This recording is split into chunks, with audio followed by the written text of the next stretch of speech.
ではワンポイントレッスンね、テレワーク時代のマネジメントということでですね、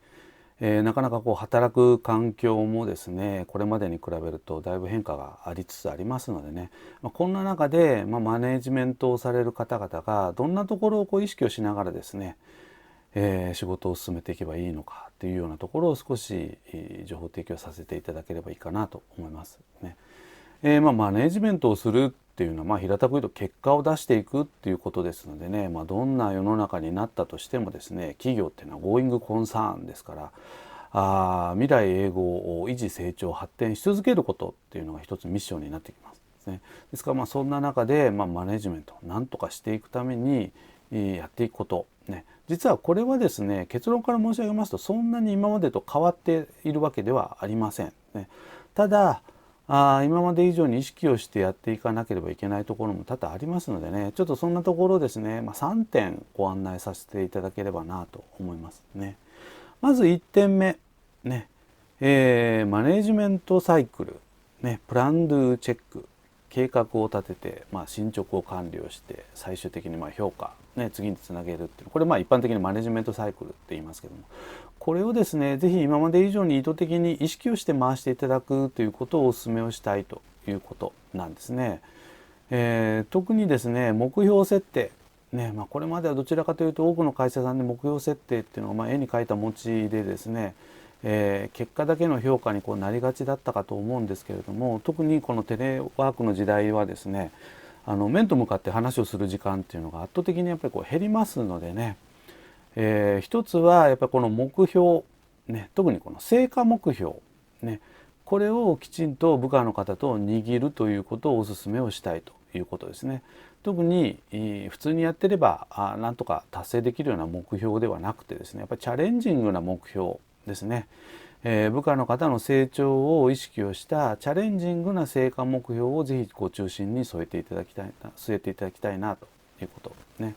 ですから何をやるのかということと、なぜそれをやるのかね、ここをきちんとお互いにやっぱり握るというのが今まで以上に必要になってくるかと思いますね。その一方で、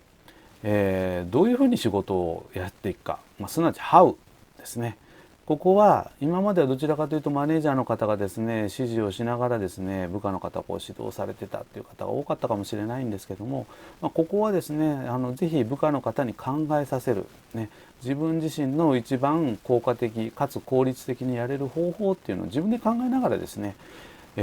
れる状況を作っていただきたいなと思いますね。ですから一言で言うと任せるってことですね。やり方に関してはぜひ任せていただきたいということですね。ただその部下の方の成熟状況というかですね、仕事の慣れ具合とかそういったところもやっぱり人によりますのでね、例えば新入社員にいきなり考えさせるって言ってもやっぱりそれはできるわけありませんのでね、そこはもちろん状況によるわけですけどもね、一般的に細かく指示をするっていうこのマネジメントの仕方をマイクロマネジメントっていうふうに言いますけれども、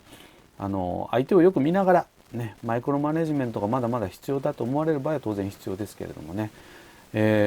もうそれなりにベテランの方はねそういうことやっちゃうとね逆に面倒くさがられて疎んじられますのでね、状況に応じて使っていただければということでございます。これが一つ目ね、PDC サイクルマネジメントサイクルをぜひ意図的に回していきましょうよということですね。それから2つ目、ね進捗管理の場をぜひ定期的に持っていきましょうということですね。テレワークが浸透してまいりますと本当に面と向かって顔を合わせる機会っていうのが減りますので、やっぱり意識的にですね、進捗管理、平たく言うとワンオンワンのミーティングの場ですけれども、これをやっぱり持っていかなきゃいけないですよね。ですからあらかじめですね、頻度を決めておくっていうことがやっぱり必要かなと思いますね。でその時にね、先ほどのマイクロマネジメントっていう話もありましたけれども、仕事をまだ教えていかなければいけないメンバー部下に対してはやっぱりティーチングっていうことも必要でしょうが、その反面でコーチングね、このコーチングっていう言葉も昨今もう当たり前になってきてますけども、平たく言うとですね、質問と傾聴と承認、ね、この3つのスキルを合わせてコーチングスキル、ね、特にこの中で質問ですね、